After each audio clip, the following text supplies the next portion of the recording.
नमस्कार। आज के आमरा शुनबो श्री श्री शारदा मायेर अमृत कथा। मायेर कथा शुनबो मायेर भक्त श्री भारती सरला देवी स्मृतिते। आज के द्वितीय पर्व। श्रीमा ম্যালেরিয়া रोग थेके सुस्थ हवार परे शरत महाराज माके कलकाताय निये जावार जोन्नो एकटी घोड़ार गाड़ी करेछिलेन। मा सेई घोड़ार गाड़ीते करे कलकाताय पौঁছান।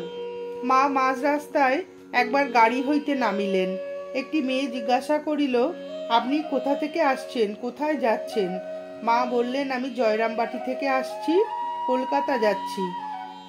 मेयेटी बोलल, कलकाताय के थाके? मा बोलले, आमार छेलेरा थाके। मेयेटी बोलल, आपनार छेलेरा बुझि खूब रोजगार करे? मा बोललेन, हाँ ता करे बइकि। आमाके देखिया से आबार जिज्ञासा करिल, एटी के? मा बलिल, एटी आमार कोलेर मेये। ओई रास्ताय तखन घोड़ार गाड़ी चलित ना, ताई गाड़ीर आवाजे दुई पाशे बहु लोक जमा हइयाछिल। 11टार समय गाड़ी बिष्णुपुर पौঁছালো। भक्त सुरेश्वर सेनेर बाड़ी एकटु गलिर भेतरे। बाड़ीर दरजा हইতে आरम्भ करिया समस्त गली कला गाछ आम्रपल्लव आल्पना दिया साजानो। আর রাস্তার দুই পাশে সব ভক্তরা মাকে গাড়ি হইতে নামাইবার জন্য সাগ্রহে প্রতীক্ষা করিতেছেন। সমস্ত দেখিয়া মনে হইতেছিল যেন পূজো বাড়িতে দেবী প্রতিমা আসিয়াছেন। মাকে ঘোড়ার গাড়ি হইতে নামাইয়া একখানি পালকিতে বসানো হইল। শ্রীযুক্ত সুরেশ্বর সেন আরও 3 জন ভক্ত কাঁধে করিয়া পালকি ভিতরে লইয়া বাড়িতে গেলেন। বাড়িটিও ঝকঝকে পরিষ্কার, সুন্দর আলপনা দেওয়া। মায়ের জন্য যে ঘর নির্দিষ্ট ছিল, মা সেখানে ঠাকুরের ফটো বাহির করিয়া রাখিলেন এবং পুজো করিয়া শালপাতায় ভোগ নিবেদন করিলেন। ঠাকুরের ভোগের পর মা বলিলেন, মা বড্ড খিদে পেয়েছে, খেতে দাও। পূজনীয় মহারাজদের গাড়ি রাস্তায় খারাপ হইয়া যাওয়ায় তাহাদের পৌঁছাতে প্রায় 1টা বাজিয়া গেল। সেই দিন বিষ্ণুপুরে থাকা হইল। পরদিন বেলা 11টার গাড়িতে আমরা কলকাতা রওনা হইলাম। গড়বেতা স্টেশনে ওখানকার আশ্রমের ভক্তরা মাকে দর্শন এবং প্রণাম করিলেন আর এক চুপড়ি তালশাঁস দিয়ে গেলেন। সন্ধ্যার পর আমরা হাওড়া পৌঁছলাম। স্টেশনে মায়ের জন্য গাড়ি অপেক্ষা করিতেছিল। আমরা সকলে ওই গাড়িতে করিয়া উদ্বোধনে গেলাম। উদ্বোধনে আসিয়া গাড়ি থামিতেই শ্রীযুক্ত বৈকুণ্ঠ সান্যাল গেটের কাছে একখানি চাদর বিছিয়া দিলেন। মা তাহার উপর দিয়া হাঁটিয়া ওপরে গেলেন। গোলাপ মা মায়ের জন্য আগেই বিছানা করিয়া রাখিয়াছিলেন। মা তাহাতে বিশ্রাম করিতে লাগিলেন। পরদিন সকালে মায়ের অনুমতি লইয়া সুধীরাদির সঙ্গে দেখা করিবার জন্য নিবেদিতা স্কুলে গেলাম। অল্পদিন হইল সুধীরাদির দাদা দেবব্রত মহারাজের দেহত্যাগ হইয়াছে। মায়ের এজন্য অত্যন্ত মন খারাপ। সুধীরা দিদির জন্যও মা খুব চিন্তা করিতেছেন। আমাকে বলিলেন, সুধীরাকে বলো আমার সঙ্গে দেখা করতে, তুমি তাকে একেবারে সঙ্গে করে নিয়ে এসো। সুধীরাদি মার কাছে আসিলে মা দেবব্রত মহারাজের জন্য বিশেষ দুঃখ করিতে লাগিলেন। আহা, এমন ভাই চলে গেল। ভাই তো নয়, সে ছিল যোগী পুরুষ। মা খুব কাঁদিতে লাগিলেন। সুধীরাদি কিন্তু অবিচলিত রহিলেন। তিনি শুধু বলিলেন, হ্যাঁ মা, আপনি ভালো হয়ে উঠবেন, বলুন।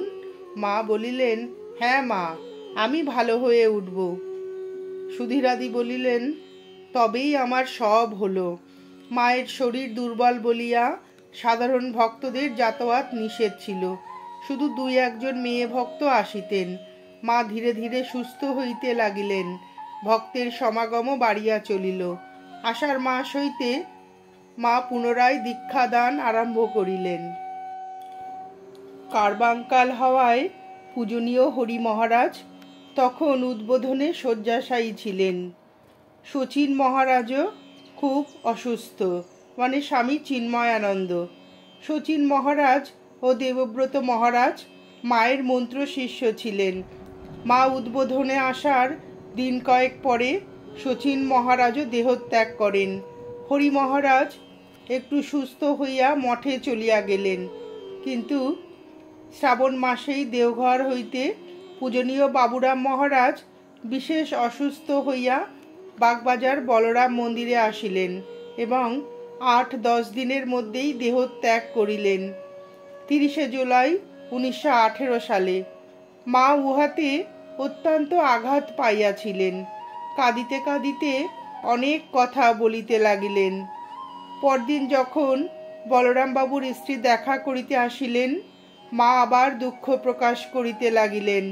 আহা, কি ভাই ছিল, দেবের দুর্লভ ভাই ছিল, এমন আর দেখা যায় না।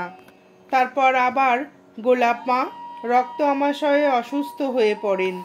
আমি তখন মায়ের 2-1টি কাজ ছাড়া বাকি সব সময় গোলাপ মার সেবা করিতাম। ওই সময়ে পূজনীয় মাস্টার মহাশয় আমাকে একখানি কথামৃত উপহার দিয়া পড়িতে বলিলেন। ভালো লাগিলে আরও দিবেন বলিলেন। পরে আরও 3খানি দিয়েছিলেন। তাহা দেখিয়া মা বলিলেন, মাস্টার সরলাকে খুব ভালোবাসে। কেমন বই দিয়েছে?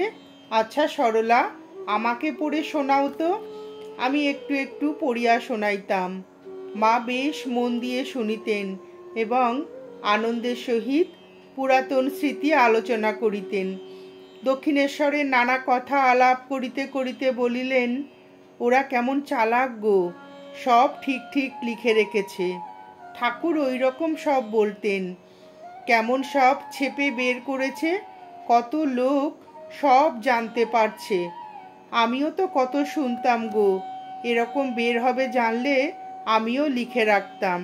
কে জানে মা, এত সব হবে। গোলাপ মার অবস্থা যখন বাড়াবাড়ি, তখন মা ঠাকুরের ফটোতে মাথা রাখিয়া প্রার্থনা করিতেন, ঠাকুর গোলাপকে নিও না, তাহলে আর আমি কি করে থাকব। গোলাপ মা সুস্থ হইয়া উঠিলে সুধীরাদি আমাকে স্কুলে লইয়া যাইবার জন্য মায়ের কাছে অনুমতি চাহিলেন। কিন্তু স্কুলে যাইবার 3-4 দিন পরেই যোগেন মায়ের পিঠে একটি কার্বাঙ্কলে অত্যন্ত কষ্ট পাওয়ায় তাহার সেবার জন্য আবার আমাকে উদ্বোধনে যাইতে হইল।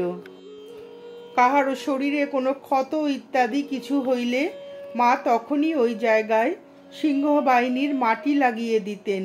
গোলাপ মার অসুখে দেখেছিলাম ফোড়ার উপর ওই সময় মাটি লাগিয়ে দিতেছেন। কিছুদিন পরে ফোড়া কাটিতে হইবে শুনিয়া মা বলিতে লাগিলেন, ও যোগেন, কাটতে হবে? সে কি মা, সিংহবাহিনীর মাটিতেও সারল না? ও মা, কি হবে, আবার কাটতে হবে? কোনো রকম কাটা ফাড়ার কষ্ট মা দেখিতে পারিতেন না।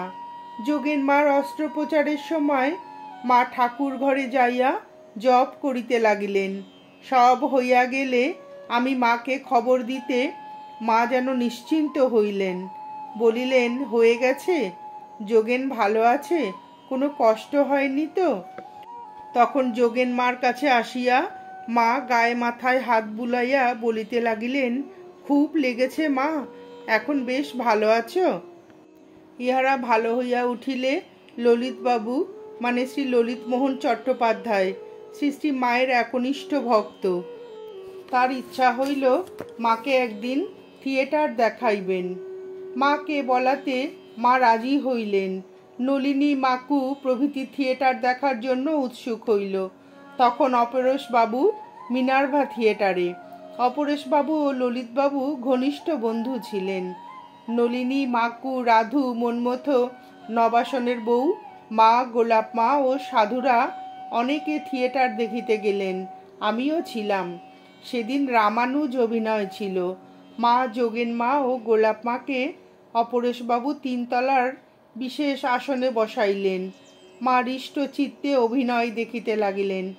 একটি দৃশ্য ছিল, রামানুজকে তাহার গুরু দীক্ষাদানের সময় বলিতেছেন, এই মন্ত্র তুমি কাউকে বলবে না, যে এই মন্ত্র শুনবে সেই মুক্ত হয়ে যাবে, কিন্তু তোমাকে নরক ভোগ করতে হবে। মহাপ্রাণ রামানুজ ইহা শুনিয়াও লোক কল্যাণ কামনায় উচ্চস্বরে সেই সিদ্ধ মন্ত্র সকলকে শোনাইতে লাগিলেন। ওই দৃশ্যটি দেখিতে দেখিতে মা একেবারে সমাধিস্থ হইয়া গেলেন। রামানুজের ভূমিকায় তারা সুন্দরী অভিনয় করিয়াছিলেন। ওই দৃশ্যের পর তিনি মাকে প্রণাম করিতে আসিলেন, কিন্তু মা তখন একেবারে বাহ্য জ্ঞান শূন্যা। গোলাপ মা মাকে বেশ কয়েকবার জোরে জোরে ডাকার পর তার কিঞ্চিত বাহ্য জ্ঞান আসিলে তারা মাকে প্রণাম করিলেন। মা কিন্তু তারাকে প্রকৃত রামানুজ জ্ঞানে কোলে বসাইয়া চুম্বন করিলেন। গোলাপ মা বলিতে লাগিলেন, আহা, তারার কি ভাগ্য, তারার কি ভাগ্য। অভিনয় শেষ হইবার পর সকল অভিনেত্রী মাকে প্রণাম করিল। মাও সকলকে আশীর্বাদ করিলেন। তারা ইহার পরেও মাঝে মাঝে উদ্বোধনে মাকে প্রণাম করিতে আসিতেন। সেই দিন ছোট্ট জায়গায় বসিয়া মায়ের কষ্ট হইয়াছে ইত্যাদি বলিয়া গোলাপ মা ললিতবাবুকে অনুযোগ করিয়াছিলেন।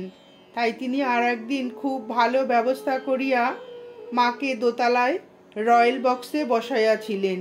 থিয়েটার দেখাইয়া একদিন তিনি সার্কাস দেখাইবার জন্য মাকে গড়ের মাঠে লইয়া যান। রাত্রি প্রায় 9টা পর্যন্ত সার্কাস দেখা হইয়াছিল। নানা রকম খেলা দেখিয়া মা বালিকার মতো আনন্দ প্রকাশ করিতেছিলেন। অনেক রাত্রি হওয়াতে কোনো ঘোড়ার গাড়ি পাওয়া গেল না। ললিতবাবু একখানা ট্যাক্সি ভাড়া করে আনিলেন, কিন্তু মা ট্যাক্সিতে যাইতে কিছুতেই রাজি হইলেন না। একবার এক জায়গায় যাইবার সময় মায়ের ট্যাক্সির নিচে একটি কুকুর চাপা পড়িয়াছিল। সেই দিন হইতে মা আর ট্যাক্সিতে ওঠেন নাই। ললিতবাবু অনেক করিয়া বলিলেন, মা, গাড়ি এখানে পাওয়া যাচ্ছে না, ট্যাক্সিও খুব ধীরে ধীরে চালাবে ইত্যাদি। কিন্তু মা আবার বলিলেন, দেখো, তুমি গাড়ি পাবে। সত্য সত্যই তখন খানিক দূর যাইয়া ললিতবাবু একখানা ফিটন গাড়ি পাইলেন। সেই গাড়ি করিয়া সকলে উদ্বোধনে ফিরিয়া আসিলাম। সেবার পুজোর সময় মা কলকাতাতেই ছিলেন। ভক্তদের বেশি দর্শন করিতে দেওয়া হইত না। অষ্টমীর দিন ভক্তরা আসিয়া মাকে পুষ্পাঞ্জলি দিতে পারিয়া খুব আনন্দিত হইয়াছিলেন। মাও সকলকে খুব আশীর্বাদ করিয়াছিলেন। জগদ্ধাত্রী পুজোতেও মা জয়রামবাটি গেলেন না, কিন্তু পুজোর যাবতীয় জিনিস সুন্দরভাবে গুছাইয়া জয়রামবাটি পাঠাইলেন। পুজোর দিন কলিকাতায় থাকিলেও তিনি উপবাস করিলেন এবং পুজো হইয়া গেলে সন্ধ্যার পর জলগ্রহণ করিলেন। পুজো নির্বিঘ্নে হইয়া গিয়াছে খবর আসিলে তবে নিশ্চিন্ত হইলেন। মায়ের অসুস্থতার জন্য পুজোর সময় ভক্তরা তেমন প্রসাদ পান নাই বলিয়া শরৎ মহারাজ মায়ের অনুমতি লইয়া তাহার জন্মতিথি উৎসব ঘটা করিয়াছিলেন। মা একটু ভালো আছেন বলিয়া সকলেই খুশি। ওই সময়ে একটা মজার ঘটনা হইয়াছিল। রাধুর 2টি বিড়াল ছিল। সে একটিকে রঙ্গ, অপরটিকে রমণী বলিয়া ডাকিত। বিড়াল 2টি খুব ভালো ছিল, কোনো খাবারে কখনো মুখ দিত না। রাধু কিংবা গোলাপ মা খাইতে দিলে খাইত। মাও বিড়াল 2টির খুব যত্ন করিতেন। একদিন সকালবেলা তাহারা বিছানা নোংরা করিয়া দেওয়াতে রাসবিহারী মহারাজ রঙ্গকে লইয়া গিয়া দূরে ফেলিয়া আসিলেন। মা উহাতে দুঃখ করিয়া বলিতে লাগিলেন, ও মা, এ কি গো, সকালবেলা রাসবিহারী এ কি করলে? ওরা সাধু, ওদের কোনো মায়া নেই। রাধু এবং গোলাপ মারও খুব কষ্ট হইয়াছিল। 3-4 মাস পরে বিড়ালটি আবার উদ্বোধনে ফিরিয়া আসিয়াছিল, কিন্তু সে চেহারা আর নাই এবং দুর্বলতার দরুন কয়েকদিন বাদে রাস্তায় মরিয়া যায়। গোলাপ মা তাহাকে গঙ্গায় দিয়া আসিয়া বলিলেন, মা, এর কিন্তু একটি উৎসব করতে হবে। মা বলিলেন, হ্যাঁ গো, বিড়ালটি কোনো শাপভ্রষ্ট ভক্ত ছিল। গোলাপ মা সকলের নিকট হইতে চাঁদা আদায় করিলেন। 13 দিনের দিন একেবারে বিরাট উৎসব। বেলুর মঠ হইতে সাধুরা আসিয়া কালী কীর্তন করিলেন। সকলে খুব আনন্দ করিয়া ভুরি ভোজন করিলেন আর বলিতে লাগিলেন, বেড়ালের কি ভাগ্যি, মার বাড়িতে তার উৎসব হলো। সেদিন কালী কীর্তন এমন জমিয়াছিল যে যখন সাধুরা মজল আমার মন ভ্রমরা গাহিতেছিলেন, মা ঘর হইতে বারান্দায় আসিয়া বসিলেন।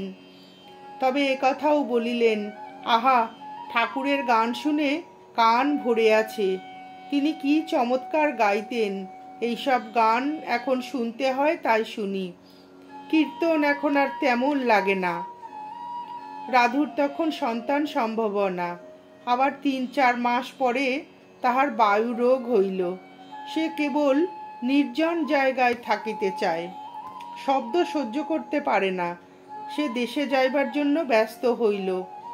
মায়ের কিন্তু পাগল মেয়েকে লইয়া দেশে যাইবার মোটেও ইচ্ছা ছিল না। তখন বেলুড়ে থাকাই ঠিক হইল।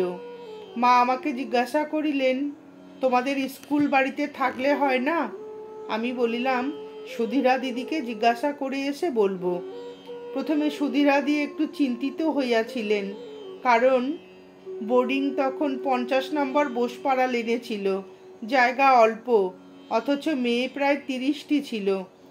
তবু সব ব্যবস্থা করিয়া সুধীরাদি মাকে বোর্ডিংয়ে আসিয়া থাকিবার জন্য উদ্বোধনে জানাইতে গেলেন। সেখানে যাইয়া শুনিলেন তাহাদের বেলুড়ে যাইবার সব ব্যবস্থা হইয়া গিয়াছে। সুধীরাদির মনে উহাতে কষ্ট হইয়াছিল। আমারও মাকে ছাড়িয়া থাকিতে হইবে বলিয়া দুঃখ হইয়াছিল। পরদিন সকালে কিন্তু 7টা-8টার সময় চন্দ্র আসিয়া খবর দিল, মা 11টার সময় নিবেদিতা বোর্ডিংয়েই থাকিবার জন্য আসিতেছেন। আমাদের তখন কি আনন্দ! মা আসিয়াই বলিলেন, এখানে আসাটা বেশ হয়েছে, সবই কাছে হলো। নিবেদিতা স্কুলের ওপর মা চিরদিনই খুব প্রসন্ন ছিলেন। সেখানে যে সব মেয়েরা থাকতো তাদেরকে তিনি খুব ভালোবাসিতেন। তাহাদের কোনো রকম অসুবিধা শুনিলে মায়ের খুব কষ্ট হইত। একদিন আমি আর সুধীরা দিদি মায়ের কাছে উদ্বোধনে বসিয়া আছি। মা স্কুলের নানা কথা জিজ্ঞাসা করিতেছিলেন। বোর্ডিং বাড়িটি বড় ছোট, মেয়েদের বড় কষ্ট হয়। মা তখনই সহানুভূতির সুরে বলিলেন, তাই তো মা, বড় কষ্ট, একটুখানি জায়গা হলে বেশ হয়। ওই সময় গণেন মহারাজ কি কাজে ঘরে ঢুকিতেই মা আবার বলিলেন, গণেন, এদের একটু মাথা গুজিবার জায়গা করে দাও। তিনি বলিলেন, তা মা, আপনি বললেই হয়। আমি তো বলছি একটু জায়গা করে দাও। তারপরই স্কুল বাড়ির জন্য নিজস্ব জমি ক্রয় করা হয়। 50 নম্বর বাড়িতে থাকাকালেও মাকেও একদিন ওই জায়গা দেখিয়ে আনা হয়। মা জায়গা দেখিয়া বিশেষ আনন্দিত হইয়াছিলেন। সেই স্থানেই বর্তমানে নিবেদিতা স্কুল ও সারদা মন্দির হইয়াছে। বোর্ডিংয়ে মা বেশ আনন্দে ছিলেন। ভক্তের ভিড় নাই, লোকজনের আশা বারণ। যোগেন মা, গোলাপ মা বিকেলে একবার অল্পক্ষণের জন্য মায়ের সংবাদ লইয়া আসিতেন। একদিন বিকেলে যোগেন মা আসিয়া বলিলেন, মা, তুমি এখানে এসেছো বলে খুব রাগ করছিল। বলে, মার ওখানে যাওয়া কেন? আর কি জায়গা ছিল না? মঠে গেলেন না কেন? ইত্যাদি বলে খুব রাগারাগি করছিল। মা শুনিয়া বলিয়াছিলেন, এত রাগ কেন? সুধীরা আমার মেয়ে, আমি তার কাছে এসেছি। এত বিদ্বেষ ভাব তো ভালো নয়। আমি এখানে বেশ শান্তিতে আছি। মা তখন আমাদের কাছে নিবেদিতা বোর্ডিংয়ে ছিলেন। তখন আমাদের কি আনন্দই না দিনগুলি কাটিয়াছিল। স্কুল বাড়িতে ঠাকুরের শুধু পুজো হইত, ভোগের ব্যবস্থা ছিল না। মা যখন ছিলেন তখন ঠাকুরকে ভোগ নিবেদন করিয়া প্রসাদ পাইতেন। প্রথম দিনই তিনি নিজ হাতে ঠাকুরকে ভোগ নিবেদন করিয়াছিলেন। স্কুল বাড়িতেও মা 2-3টি মেয়ে ভক্তকে দীক্ষা দিয়েছিলেন। নমস্কার, আজ এ পর্যন্তই। মায়ের ভক্ত শ্রী ভারতীর স্মৃতিতে শ্রী শ্রী মায়ের এই মধুর অমৃত কথা শুনে আপনাদের ভিডিওটি কেমন লাগলো জানাবেন। শ্রী শ্রী ঠাকুর ও শ্রী মায়ের আশীর্বাদ আপনাদের সকলের মাথার উপর অঝোর ধারায় বর্ষিত হোক, এই প্রার্থনা করে ভিডিওটি শেষ করছি।